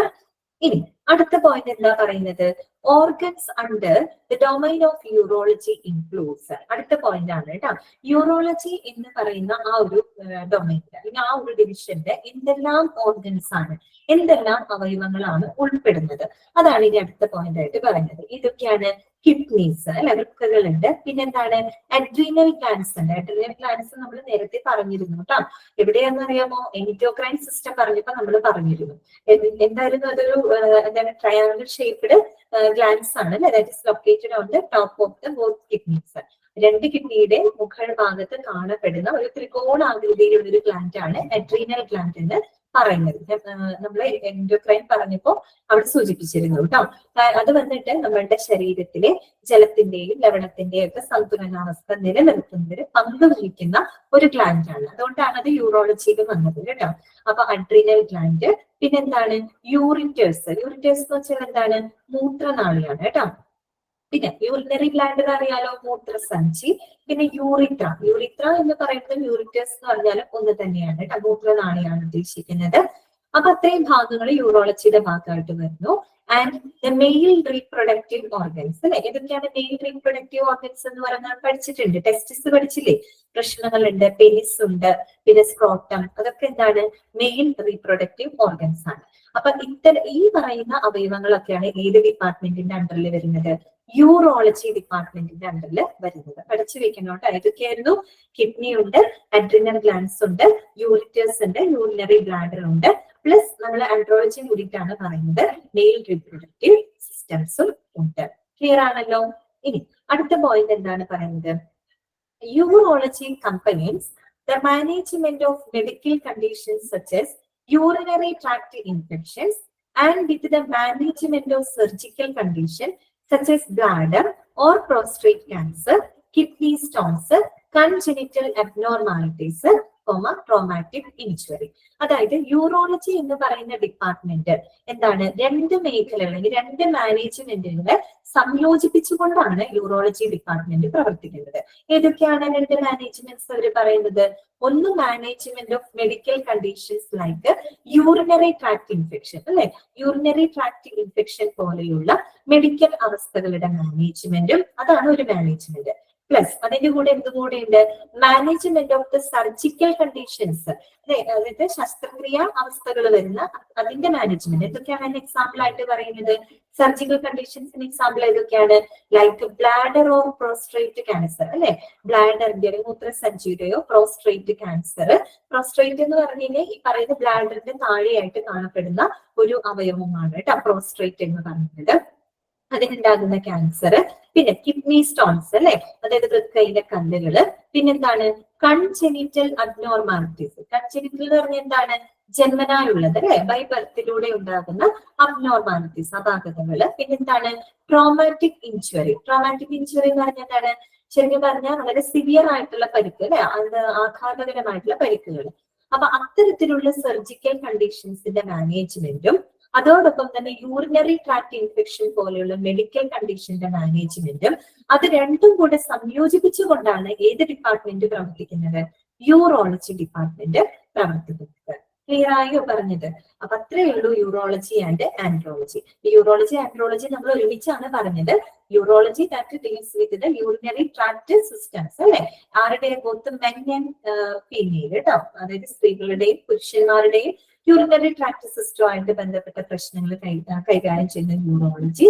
ആൻഡ്രോളജി എന്ന് പറഞ്ഞാൽ that deals with the mail reproductive system ആണ്. പിന്നെ നമ്മൾ അതിൽ വരുന്ന ഓർഗൻസുകൾ ഏതൊക്കെയാണെന്ന് പരിചയപ്പെട്ടു. കിഡ്നി ഉണ്ട്, അഡ്രീനൽ ഗ്ലാൻഡ് ഉണ്ട്, യൂറിറ്റേഴ്സ് ഉണ്ട്, യൂറിനറി ബ്ലാഡർ ഉണ്ട്, പിന്നെ ഈ പറയുന്ന മെയിൽ റീപ്രൊഡക്റ്റീവ് ഓർഗൻസ് ഉണ്ട്. പിന്നെ നമ്മൾ പറഞ്ഞ പോയിന്റ് എന്താണ്? യൂറോളജി എന്ന് പറയുന്ന ഡിപ്പാർട്ട്മെന്റ് രണ്ട് മാനേജ്മെന്റിനെ സംയോജിപ്പിച്ചുകൊണ്ടാണ് പ്രവർത്തിക്കുന്നത്. ഒന്ന് യൂറിനറി ട്രാക്ട് ഇൻഫെക്ഷൻസ് പോലെയുള്ള മെഡിക്കൽ കണ്ടീഷൻസിന്റെ മാനേജ്മെന്റും അതോടൊപ്പം തന്നെ പ്രോസ്ട്രേറ്റ് ക്യാൻസർ, കിഡ്നി സ്റ്റോൺ, വൃക്കയിലെ കല്ല്, കൺജെനിറ്റൽ ആയിട്ടുള്ള അബ്നോർമാലിറ്റീസ്, ട്രോമാറ്റിക് ഇഞ്ചുറി പോലെയുള്ള സർജിക്കൽ കണ്ടീഷന്റെ മാനേജ്മെന്റും ഒത്തുയോജിപ്പിച്ചുകൊണ്ടാണ്, സംയോജിപ്പിച്ചുകൊണ്ടാണ് ആ ഒരു ഡിപ്പാർട്ട്മെന്റ് വർക്ക് ചെയ്യുന്നത്. ക്ലിയർ ആയോ പറഞ്ഞത്? സ്ക്രീൻ കാണാം. യൂറോളജി ആണോ കാണേണ്ടത്? നിസിഫയ്ക്ക് കണ്ടോ? ഇതെന്താന്നറിയാം, പെട്ടെന്ന് ഞെക്കുമ്പോ ഒറ്റയടിക്ക് മുകളിലേക്ക് പോവുകയാണ്. ഓക്കെ, അപ്പൊ ഇതോട് കൂടിയിട്ട് നമ്മുടെ മെഡിക്കൽ ഡിപ്പാർട്ട്മെന്റ് ഇവിടെ ഫിനിഷ് ആവുകയാണ് കേട്ടോ. മെഡിക്കൽ ഡിപ്പാർട്ട്മെന്റ് ഇവിടെ ഫിനിഷ് ആവുകയാണ്. നമ്മളിപ്പോ കഴിഞ്ഞ കുറേ ക്ലാസ്സുകൾ, 5-6 ക്ലാസ്സുകളിലായിട്ട് നമ്മൾ ഈ ഒരു ഡിപ്പാർട്ട്മെന്റ്സ് മാത്രമാണ് നമ്മൾ ഡിസ്കസ് ചെയ്ത് പോകുന്നുണ്ടായിരുന്നു. ഇപ്പൊ ഓർമ്മയുണ്ടോ? നമ്മൾ ഹോസ്പിറ്റൽ ഡിപ്പാർട്ട്മെന്റിന് മെയിനായിട്ട് നമ്മൾ മൂന്നായിട്ട് ഡിവൈഡ് ചെയ്തിരുന്നു, അല്ലെ? ഏതൊക്കെയായിരുന്നു അത്? മെഡിക്കൽ ഡിപ്പാർട്ട്മെന്റ് ഉണ്ടായിരുന്നു, സപ്പോർട്ടീവ് ഡിപ്പാർട്ട്മെന്റ് ഉണ്ടായിരുന്നു, പിന്നെ അഡ്മിനിസ്ട്രേറ്റീവ് ഡിപ്പാർട്ട്മെന്റ്. അതിനകത്ത് മെഡിക്കൽ ഡിപ്പാർട്ട്മെന്റിനകത്ത് വീട്ടിൽ നമ്മൾ സബ് ഡിവൈഡ് ചെയ്തിരുന്നു IPD എന്നും OPD എന്നും, അല്ലെ? IPD ഓർക്കുന്നുണ്ടോ നിങ്ങൾ? Patient room, patient ward, labour room, maternity wards എന്നൊക്കെ നമ്മൾ പറഞ്ഞിരുന്നു. പിന്നെ ഔട്ട് പേഷ്യന്റ് ആയിട്ടുള്ള സർവീസസ് എന്താണ് ആരുടെ? ഉണ്ട് ആൻഡ്രോളജി ഡിപ്പാർട്ട്മെന്റ് ഉണ്ട് കേട്ടോ. പക്ഷെ നമ്മൾ ആൻഡ്രോളജി എന്ന് പറഞ്ഞെടുത്ത് നമ്മൾ സാധാരണ ഹോസ്പിറ്റലിനകത്ത് കാണാറില്ല. പക്ഷെ it is A sub speciality of urology കേട്ടോ. യൂറോളജി ഡിപ്പാർട്ട്മെന്റിന്റെ ഒരു ഉപവിഭാഗമായിട്ടാണ് ആൻഡ്രോളജി ഡിപ്പാർട്ട്മെന്റ് പ്രവർത്തിക്കുന്നത്. ഞാനും കണ്ടിട്ടില്ല അങ്ങനെ ആൻഡ്രോളജി ഡിപ്പാർട്ട്മെന്റ് എന്ന് പറഞ്ഞ് എഴുതി, ഞാൻ ഹോസ്പിറ്റലിൽ അങ്ങനെ കണ്ടിട്ടില്ല. അങ്ങനെ ഓക്കെ. അപ്പോ നമ്മൾ ഏകദേശം ഒരു 24 ഡിപ്പാർട്ട്മെന്റ്സുകൾ നമ്മൾ പഠിച്ചിട്ടുണ്ട് കേട്ടോ. 24 ഡിപ്പാർട്ട്മെന്റ്സ്. കാര്യം ഔട്ട് പേഷ്യന്റ് സർവീസസിൽ ആ ടാബുലർ കോളത്തില് ഉൾപ്പെടാത്ത ഒത്തിരി ഡിപ്പാർട്ട്മെന്റ്സും കൂടെ നമ്മൾ ഇവിടെ ഈ ചാപ്റ്ററിൽ പറഞ്ഞു പോയിട്ടുണ്ട്. ഞാൻ എന്നെ കൗണ്ട് ചെയ്ത് നോക്കിയപ്പോ 24 ഡിപ്പാർട്ട്മെന്റ്സ് നമ്മൾ പഠിച്ചിട്ടുണ്ട്. എന്താണ് ആക്ച്വലി ആൻഡ്രോളജി ഒന്നുകൂടെ പറയാമോ? ആൻഡ്രോളജി എന്ന് പറഞ്ഞു കഴിഞ്ഞാല് ആ ഒരു ഡിപ്പാർട്ട്മെന്റ് മെയിൽ റീപ്രൊഡക്റ്റീവ് സിസ്റ്റവുമായിട്ട് ബന്ധപ്പെട്ട്, അതായത് പുരുഷ പ്രത്യുൽപാദന വ്യവസ്ഥയുമായിട്ട് ബന്ധപ്പെട്ടിട്ടുള്ള പ്രശ്നങ്ങളെ കൈകാര്യം ചെയ്യുന്ന ഒരു വകുപ്പാണ് ആൻഡ്രോളജി എന്ന് പറയുന്നത്. മനസ്സിലായല്ലോ? ഈ ആൻഡ്രോളജി എന്ന് പറയുന്ന വിഭാഗം യൂറോളജി ഡിപ്പാർട്ട്മെന്റിലെ ഉപവിഭാഗമാണ്. അപ്പൊ മെയിൽ റീപ്രൊഡക്റ്റീവ് ഓർഗൻസിനെയൊക്കെ ബാധിക്കുന്ന പ്രശ്നങ്ങളായിരിക്കും അവിടെ കൈകാര്യം ചെയ്യുന്നുണ്ടാവും. കേട്ടല്ലോ? അത്രയേ ഉള്ളൂ കേട്ടോ. ഇനി അപ്പൊ നമ്മള് മെഡിക്കൽ ഡിപ്പാർട്ട്മെന്റ് അവിടെ കഴിഞ്ഞു. അപ്പൊ ഓരോ ഡിപ്പാർട്ട്മെന്റുകൾ പഠിക്കുമ്പോഴും അവ എന്തുമായിട്ട് ബന്ധപ്പെട്ടിരിക്കുന്നു, അവയിൽ ഉൾപ്പെടുന്ന ഓർഗൻസുകൾ ഏതൊക്കെയാണ്, എന്തെല്ലാം ഡിസീസസിനുള്ള ട്രീറ്റ്മെന്റുകൾ അവിടെ കൊടുക്കുന്നുണ്ട്, പിന്നെ ചില സ്പെഷ്യൽ ടേംസ് ഒക്കെ ചില ഡിപ്പാർട്ട്മെന്റ് പഠിച്ചപ്പോൾ നമ്മൾ പറഞ്ഞു പോയിട്ടുണ്ട്. അതൊക്കെ നിങ്ങൾ ശ്രദ്ധിച്ച് ഫോക്കസ് ചെയ്ത് പഠിക്കണം, അല്ലെങ്കിൽ വായിക്കണം. അപ്പൊ ഇനി നമുക്ക് അടുത്ത മെയിൻ ഡിപ്പാർട്ട്മെന്റ് നോക്കാം. Hospital department, medical department finish ആയി ട്ടോ. ഇനി അടുത്ത മെയിൻ ഡിവിഷൻ ഏതായിരുന്നു? Supportive department. പിന്നെ നമുക്കൊരു അഡ്മിനിസ്ട്രേറ്റീവ് ഡിപ്പാർട്ട്മെന്റും കൂടെ പഠിക്കാനുണ്ട് കേട്ടോ. അതിനകത്ത് രണ്ടാമത്തെ മെയിൻ ഡിവിഷൻ ആയിട്ടുള്ള സപ്പോർട്ടീവ് ഡിപ്പാർട്ട്മെന്റ് ആണ് ഇനി നമ്മൾ പഠിക്കാനായിട്ട് പോകുന്നത്. അപ്പൊ നമുക്ക് ജസ്റ്റ് അതൊന്ന് വായിക്കാം. Supportive department in A hospital, അല്ലെ? എന്തായിരിക്കും സപ്പോർട്ടീവ്? ആ പേര് പോലെ തന്നെ എന്താണ്? സപ്പോർട്ട് ചെയ്യുന്ന ആൾക്കാരാണ്, അല്ലെ? അപ്പൊ നമുക്കറിയാം, നമ്മളൊരു ഹോസ്പിറ്റൽ എന്ന് പറയുമ്പോൾ അവിടെ ഡോക്ടർമാരുണ്ട്, നഴ്സുമാരുണ്ട്, കുറെ ഇൻപേഷ്യൻസ് ഉണ്ട്, പിന്നെ ഔട്ട് പേഷ്യൻസ് ഒത്തിരി പേര് പോകുന്നുണ്ട്. അവയിൽ ഒതുങ്ങുന്നത് മാത്രമാണ് ഹോസ്പിറ്റൽ എന്ന് പറയുന്ന ഇൻസ്റ്റിറ്റ്യൂഷൻ അല്ല. പിന്നെ എങ്ങനെയാണ് മറ്റു ഒരുപാട് പേര് അവിടെ പ്രവർത്തിക്കുന്നുണ്ട്. ഇപ്പൊ നമ്മൾ ഹോസ്പിറ്റലിൽ ഇൻപേഷ്യന്റ് ആയിട്ട് അഡ്മിറ്റ് ആയിട്ട് നമ്മൾ ഹോസ്പിറ്റലിൽ എടുക്കുമ്പോൾ അവിടെ നമുക്ക് പേഷ്യന്റിന് ആവശ്യമായിട്ടുള്ള ഭക്ഷണം കൊണ്ടുതരുന്ന ആളുകൾ നമ്മൾ കണ്ടിട്ടുണ്ട്, അല്ലെ? അവര് ഒരു ഡിപ്പാർട്ട്മെന്റ് ആണ്. ഡയറ്ററി ഡിപ്പാർട്ട്മെന്റ് എന്ന് പറയുന്ന ഒരു സർവീസ് ആണ് അവരുടെ. അതുപോലെ തന്നെ ഡെയിലി എന്നോണം ഈ പറയുന്ന പേഷ്യന്റിന്റെ എന്താ പറയാ, ബെഡ്ഷീറ്റുകൾ, പില്ലോ കവർ മാറ്റുക, ബാത്റൂം വാഷ് ചെയ്യുക, അങ്ങനെ ഒത്തിരിയേറെ സർവീസസുകൾ ഉണ്ട്, അല്ലെ? പിന്നെ നമ്മൾ തന്നെ ഔട്ട് പേഷ്യന്റ് ആയിട്ട് പോകുമ്പോൾ നമ്മൾ ജസ്റ്റ് ഡോക്ടറെ കാണുന്ന മരുന്ന് മേടിച്ച് പോകലും മാത്രമല്ലല്ലോ, നമ്മള് ഭക്ഷണം, അല്ലെ? ഭക്ഷണം കഴിക്കുന്നുണ്ട് അവിടുന്ന്, അങ്ങനെ ഒത്തിരി കാര്യങ്ങൾ ചെയ്യുന്നുണ്ട്. അപ്പോ ഈ പറയുന്ന ഹോസ്പിറ്റലിനെ സപ്പോർട്ട് ചെയ്തുകൊണ്ട് മറ്റ് പല ഡിപ്പാർട്ട്മെന്റുകളും അവിടെ പ്രവർത്തിക്കുന്നുണ്ട്. ഇവയുടെ എല്ലാം അവരുടെ ഒത്തൊരുമിച്ചുള്ള ഒരു പ്രവർത്തന ഫലമായിട്ട് മാത്രമാണ് ഒരു ഹോസ്പിറ്റൽ നല്ല രീതിയിൽ ഫങ്ഷൻ ചെയ്യുന്നത്. അപ്പൊ അത്തരത്തിലുള്ള ഡിപ്പാർട്ട്മെന്റുകളെയാണ് നമ്മൾ സപ്പോർട്ടീവ് ഡിപ്പാർട്ട്മെന്റ്സ് എന്ന് പറയുന്നത്. ഓക്കെ, ഏതൊക്കെയാണ് സപ്പോർട്ടീവ് ഡിപ്പാർട്ട്മെന്റ്സ്? നമുക്ക് വായിക്കാം. Clinical laboratories. ക്ലിനിക്കൽ ലബോറട്ടറീസ് എന്ന് പറഞ്ഞാൽ എന്താ? ലാബാണ്, അല്ലെ? ലാബ് ഉണ്ട്. പിന്നെന്താണ്? Radio diagnosis services, central sterile supply department അഥവാ CSSD എന്ന് പറയും, hospital pharmacy, medical records, housekeeping, dietary service department, IT and communication, medical social service, physiotherapy, medical maintenance and engineering, പിന്നെന്താണ്? Purchasing department, that is material management. ഇത്രയും സേവനങ്ങളാണ് ഇതിനകത്ത് വരുന്നത്, supporting ഡിപ്പാർട്ട്മെന്റിനകത്ത് വരുന്നത്. ഇപ്പൊ ഓരോന്നും നമുക്ക് ഡീറ്റെയിൽഡ് ആയിട്ട് തന്നെ പഠിക്കാനുണ്ട്. അതിനു മുമ്പ് ഈ പറയുന്ന പേരുകൾ ഉണ്ടല്ലോ, ജസ്റ്റ് ഒരു പേരായിട്ട് കൊടുത്തിട്ടുണ്ട്. അപ്പൊ അതിന് ഞാനൊരു 1-2 സെന്റൻസ് ആക്കിയിട്ട് നിങ്ങൾക്ക് പറഞ്ഞു തരാം. അത് നിങ്ങൾ എഴുതി വെക്കണം കേട്ടോ, നോട്ട് എടുത്ത് എഴുതി വെക്കണം. കാരണം എന്താന്ന് വെച്ച് കഴിഞ്ഞാല് ഒബ്ജക്റ്റീവ് ടൈപ്പ് ആണല്ലോ നിങ്ങളുടെ എക്സാം. അപ്പൊ നമ്മൾ പെട്ടെന്ന് ക്ലിനിക്കൽ ലബോറട്ടറി എന്ന് പറയുമ്പോൾ ജസ്റ്റ് ആ ഒരു പേര് കേൾക്കുമ്പോൾ നമുക്ക് എന്തെങ്കിലും സ്ട്രൈക്ക് ചെയ്യണം, അതായത് കണക്ട് ചെയ്യാൻ പറ്റണം. അതിന് വേണ്ടിയിട്ട് വളരെ സിമ്പിൾ ആയിട്ടുള്ള ഒരു 1-2 സെന്റൻസ് വെച്ചിട്ട് ഞാൻ പറഞ്ഞുതരാം കേട്ടോ. അതൊന്ന് നോട്ട് ചെയ്ത് വെക്കണം. അതിന്റെ ആണ് ക്ലിനിക്കൽ ലബോറട്ടറീസ്. അതൊന്ന് എഴുതി വെക്കുക കേട്ടോ. ജസ്റ്റ് ഒരു ഹൈഫൺ ഇട്ടോളൂ. ലാബ് എന്താന്നുള്ളത് നമുക്കറിയാം, അല്ലെ? നമ്മുടെ ലബോറട്ടറി സർവീസസ് പഠിച്ചതാണ്. ലാബ് എന്താണെന്നും അതിന്റെ ഇമ്പോർട്ടൻസ് എന്താണെന്നുള്ളത് ഇനിയിപ്പോ നിങ്ങൾക്ക് അറിയാം, അല്ലെ? ഞാൻ അന്ന് പറഞ്ഞിരുന്നു, ഏകദേശം ഒരു 70% അസുഖങ്ങളുടെ രോഗനിർണയം നടക്കുന്നത് എന്തിലൂടെയാണ്? ഇത്തരത്തിലുള്ള ലാബ് ടെസ്റ്റുകളിലൂടെയാണ്. ലാബ് എന്ന് പറയുന്നത് എന്താണ്? It is A supportive department, അല്ലെ? ഡോക്ടറും നഴ്സും മാത്രമല്ല, അതിന് അവരുടെ ഒരു ചികിത്സയെ സപ്പോർട്ട് ചെയ്ത് കൊടുക്കുന്ന, സഹായിച്ചു കൊടുക്കുന്ന ഒരു ഡിപ്പാർട്ട്മെന്റ് ആണ് ലാബ് എന്ന് പറയുന്നത്, അല്ലെ? അപ്പൊ എഴുതിക്കോളൂ കേട്ടോ. ക്ലിനിക്കൽ ലബോറട്ടറീസ് ജസ്റ്റ് ഒരു ഹൈഫൺ ഇടാം, എഴുതിക്കോളൂ കേട്ടോ. Providing wide range of lab test which help doctors for treatment, diagnose, and manage patients. Manage patients. എഴുതിയോ? ഒന്നുകൂടെ പറയാണ്. എന്താണ് ക്ലിനിക്കൽ ലബോറട്ടറി എന്ന് പറയാണ്. Providing wide range of lab tests which help the doctors for treatment, diagnose and manage patients. അതായത് എന്താണ്, ഇതൊരു wide range of ടെസ്റ്റുകൾ ചെയ്യുന്ന സ്ഥലമാണ് അല്ലെ ലാബ് എന്ന് പറയുന്നത്. അതെന്തിനാണ് ഡോക്ടേഴ്സിനെ എന്തിനെ സഹായിക്കുന്നത്? ട്രീറ്റ്മെന്റിന് സഹായിക്കുന്നു. പിന്നെന്താണ്, ഡയഗ്നോസ് അല്ലെ, രോഗനിർണയത്തിന് സഹായിക്കുന്നു. അതോടൊപ്പം തന്നെ മാനേജ് ദ പേഷ്യൻസ് അല്ലെ, രോഗികളെ മാനേജ് ചെയ്യാനായിട്ട് സഹായിക്കുന്നു. നസീബ് ഒന്നുകൂടെ പറയണോ? എഴുതിക്കോളൂ കേട്ടോ. ക്ലിനിക്കൽ ലബോറട്ടറീസ് ഹൈപ്പറിട്ട് എഴുതാം. Providing wide range of lab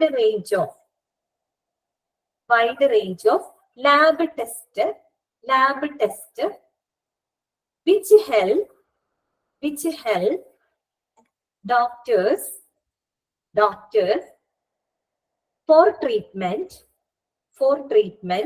എന്തിനൊക്കെയാണ് ഡോക്ടേഴ്സിനെ സഹായിക്കുന്നത്? ഫോർ ട്രീറ്റ്മെന്റ് അല്ലെ, ചികിത്സയ്ക്ക്. പിന്നെന്താണ്, diagnose and manage the patients. Manage patients അല്ലെ, പേഷ്യൻസിനെ വിലയിരുത്താനായിട്ട് അതിനൊക്കെ ആയിട്ട് സഹായിക്കും അല്ലെ. ഈ ലാബ് ടെസ്റ്റ് ചെയ്തിട്ടാണ് പല രോഗനിർണയം നടത്തിയിട്ട് ഡോക്ടർമാർക്ക് ഒരു ഇതുണ്ട്, അന്നേരം ഒരു അവയർനെസ് ഉണ്ടാകുന്നത് ഇന്ന രോഗമാണ്. അതിനനുസരിച്ച് ഡോക്ടറിന് ആ ഒരു പേഷ്യന്റിന് കൃത്യമായിട്ടുള്ള ട്രീറ്റ്മെന്റ് ഒക്കെ കൊടുക്കാനായിട്ട് സാധിക്കും. ഓക്കെ, ജസ്റ്റ് ഒരു 1 or 2 സെന്റൻസിലായിട്ട് പറഞ്ഞുള്ളൂ കേട്ടോ. നമ്മൾക്ക് ഇതെല്ലാം ഡീറ്റെയിൽ ആയിട്ട് പഠിക്കാനുണ്ട് കേട്ടോ. പക്ഷെ നമ്മള് ജസ്റ്റ് ഒരു 1 or 2 സെന്റൻസിൽ പറഞ്ഞു തരുന്നു. കാര്യം ഒബ്ജക്റ്റീവ് ടൈപ്പ് ക്വസ്റ്റ്യൻ വരുവാണെങ്കിൽ നിങ്ങൾക്ക് പെട്ടെന്ന് സ്ട്രൈക്ക് ചെയ്യാൻ വേണ്ടിയിട്ടാണ് കേട്ടോ. ഇപ്പൊ ക്ലിനിക്കൽ ലബോറട്ടറി മനസ്സിലായല്ലോ. Providing the wide range of lab test which help the doctors for treatment, diagnose and manage the patients. അടുത്തത് എന്താണ്? Radio diagnosis services. റേഡിയോളജി അല്ലെ, റേഡിയോളജിനെ തന്നെയാണ് റേഡിയോ ഡയഗ്നോസിസ് സർവീസ്. നിങ്ങൾ പഠിച്ചതല്ലേ? റേഡിയോളജി നിങ്ങൾ പഠിച്ചതാണ് അല്ലെ. അപ്പൊ എഴുതി വെച്ചോളൂ, ഹൈഫൺ ഇട്ടിട്ട് എഴുതി വെച്ചോളൂ. Radiology is the medical specialty that uses medical imaging to diagnose and treat diseases. ഒന്നുകൂടെ വായിക്കാണ്. റേഡിയോ ഡയഗ്നോസിസ് സർവീസസ് അഥവാ റേഡിയോളജി എന്താണെന്നാണ് പറയുന്നത്. Radiology is the medical speciality that uses medical imaging to diagnose and treat diseases. അറിയാലോ നിങ്ങൾക്ക്, imaging technologies ആണ് അല്ലെ. എന്തിനു വേണ്ടിയിട്ടാണ്? ഇതുപോലെ തന്നെ ഡയഗ്നോസ് ചെയ്യാനും ഡയഗ്നോസ് ചെയ്തിട്ട് ട്രീറ്റ് ചെയ്യുന്നതിന് വേണ്ടിയിട്ട് എടുക്കുന്ന ആ ഒരു മെഡിക്കൽ ഇമേജിംഗ് പ്രൊസീജിയറിനെയാണ് നമ്മൾ എന്ത് പറയുന്നത്? റേഡിയോളജി എന്ന് പറയുന്നത്. കിട്ടില്ലേ? അടുത്തത് സെൻട്രൽ സ്റ്റെറൈൽ സപ്ലൈ ഡിപ്പാർട്ട്മെന്റ്. ഇത് നമ്മൾ പറഞ്ഞു പോയിട്ടുണ്ട് കേട്ടോ. എന്താണ് നിസ്ന? ഒന്നുകൂടെ പറയണോ? റേഡിയോ ഡയഗ്നോസിസ് സർവീസ് ഒന്നുകൂടെ പറയാം. Radiology is the medical specialty that uses medical imaging to diagnose രോഗനിർണയം നടത്താനായിട്ട് ട്ടാ and treat the diseases. കിട്ടിയില്ലേ? കിട്ടിയെന്ന് വിചാരിക്കുന്നു കേട്ടോ. നമ്മുടെ CT scan, MRI scan, X-rays ഇതൊക്കെ ചെയ്യുന്നത് എന്തിനു വേണ്ടിയിട്ടാണ്? ഇമേജിംഗ് ആണ് അല്ലെ. ഇമേജിങ്ങിലൂടെ നമുക്ക് രോഗനിർണയം നടത്തുന്നതിന് വേണ്ടിയിട്ടും അതുവഴി ചികിത്സിക്കുന്നതിന് വേണ്ടിയിട്ടാണ് കേട്ടോ.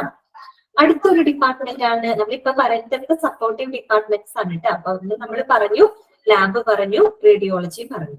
ഇനി മൂന്നാമത്തെ ആരാണ് നോക്കിയേ? Central sterile supply department. ഇതാണ് central sterile supply department, CSSD എന്ന് പറയും. നമ്മൾ ഈ ചാപ്റ്റർ തുടങ്ങിയപ്പോ പറഞ്ഞിരുന്നു കേട്ടോ, CSSD. അപ്പൊ അത് ജസ്റ്റ് എഴുതി വെച്ചോളൂ. എന്താണ് CSSD? Central sterile supply, sterilise ചെയ്യാം കേട്ടോ. അതായത് ഹോസ്പിറ്റലിലുള്ള എക്യുപ്മെന്റ്സിനെയൊക്കെ നല്ല രീതിയിൽ സ്റ്റെറിലൈസ് ചെയ്യാണ്, അണുവിമുക്തമാക്കുന്ന ഒരു ഡിപ്പാർട്ട്മെന്റ് ആണ് CSSD. ക്ലീൻ ആയിട്ടും അണുവിമുക്തമായിട്ടും വെക്കുക കേട്ടോ. ആ ഒരു ഡിപ്പാർട്ട്മെന്റ് ആണ് CSSD എന്ന് പറയുന്നത്. ശരിക്കും പറഞ്ഞാൽ നമ്മുടെ ഹെൽത്ത് കെയർ ഫെസിലിറ്റി ഉണ്ടല്ലോ, നമ്മുടെ ഹോസ്പിറ്റലിന്റെ അന്തരീക്ഷം തന്നെ വളരെ ക്ലീൻ ആയിട്ടും അതുപോലെ വളരെ അണുവിമുക്തമായിട്ടൊക്കെ സൂക്ഷിക്കുന്ന, അതിനുവേണ്ടി സേവനങ്ങൾ ചെയ്യുന്ന ഒരു ഡിപ്പാർട്ട്മെന്റ് ആണ് നമ്മളുടെ CSSD എന്ന് പറയുന്നത് കേട്ടോ. അപ്പൊ ജസ്റ്റ് ഹൈഫണിട്ട് എഴുതി, ഈ CSSDയുടെ ഫുൾ ഫോം പഠിച്ചു വെക്കണം കേട്ടോ. സെൻട്രൽ സ്റ്റെറൈൽ സപ്ലൈ ഡിപ്പാർട്ട്മെന്റ്, ഹൈഫണിട്ട് എഴുതിക്കോളൂ. Sterilization of STERILIZATION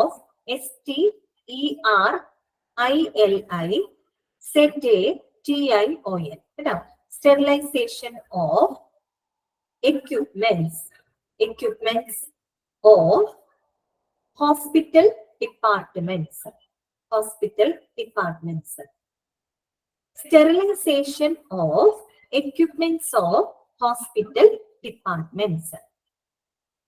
കിട്ടിയോ? CSSD അതായത് ഒരു ഹെൽത്ത് കെയർ ഫെസിലിറ്റിനെ അണുവിമുക്തമായിട്ടുള്ള ഒരു അന്തരീക്ഷം ക്രിയേറ്റ് ചെയ്യുന്നതിന് പ്രധാനപ്പെട്ട പങ്ക് വഹിക്കുന്ന ഒരു സപ്പോർട്ടിംഗ് ഡിപ്പാർട്ട്മെന്റ് ആണ് central sterile supply department. Sterilise ചെയ്ത് വെക്കുക എക്യുപ്മെന്റ്സിനൊക്കെ. ഓക്കെ, അടുത്തത് ഏതാണ്? Hospital pharmacy. ഫാർമസി എന്താണെന്ന് നമുക്കറിയാം, മരുന്ന് കൊടുക്കുന്ന സ്ഥലമാണ്. ഹോസ്പിറ്റൽ ഫാർമസി എഴുതിക്കോളൂ, ഹൈഫണിട്ട് എഴുതിക്കോളൂ. A department within the hospital which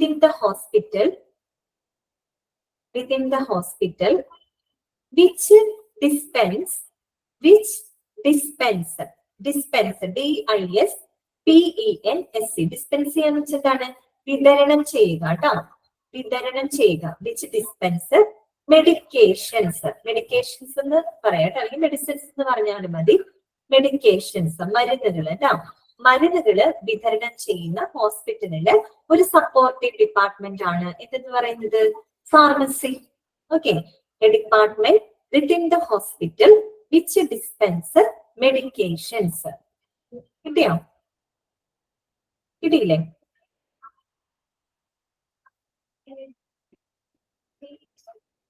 okay, ഫാത്തിമയ്ക്ക് കിട്ടിയില്ല? ഒന്നുകൂടെ പറയണോ? ഒന്നുകൂടെ പറയാം. ഹോസ്പിറ്റൽ ഫാർമസി ഹൈഫണിട്ട് എഴുതാം. A department within the hospital. ഹോസ്പിറ്റലിനകത്ത് തന്നെയുള്ളത്. പുറത്തോട്ട് ഫാർമസി. നമ്മൾ പറയുന്നത് ഹോസ്പിറ്റൽ ഫാർമസിയെ കുറിച്ചാണ് കേട്ടോ. അപ്പൊ നിങ്ങൾ ചിന്തിക്കും ഫാർമസി എന്ന് പറയുന്നത് മെഡിസിൻസ് കൊടുക്കുന്ന സ്ഥലമാണ്, ഇതിപ്പോ പുറത്തു ഉണ്ടല്ലോ, ഇഷ്ടംപോലെ മെഡിക്കൽ ഷോപ്പ് ഒക്കെ ഉണ്ടല്ലോ എന്ന് ചിന്തിക്കും. നമ്മൾ പറയുന്നത് ഹോസ്പിറ്റൽ ഫാർമസിയാണ് കേട്ടോ പറയുന്നത്. അതുകൊണ്ടാണ് a department within the hospital. ഹോസ്പിറ്റലിനകത്തുള്ള ഡിപ്പാർട്ട്മെന്റ് വിച്ച് ഡിസ്പെൻസ് അല്ല Fathima, dispense which dispense. Spelling കേട്ടോളൂ. DISPENSE. DISPENSE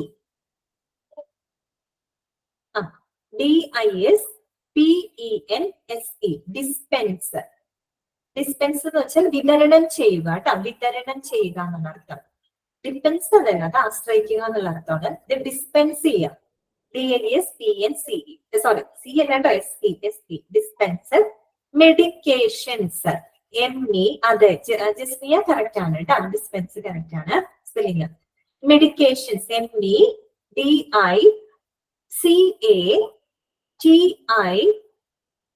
MEDICATIONS. medications. A department within the hospital which dispense medications. കിട്ടിയോ?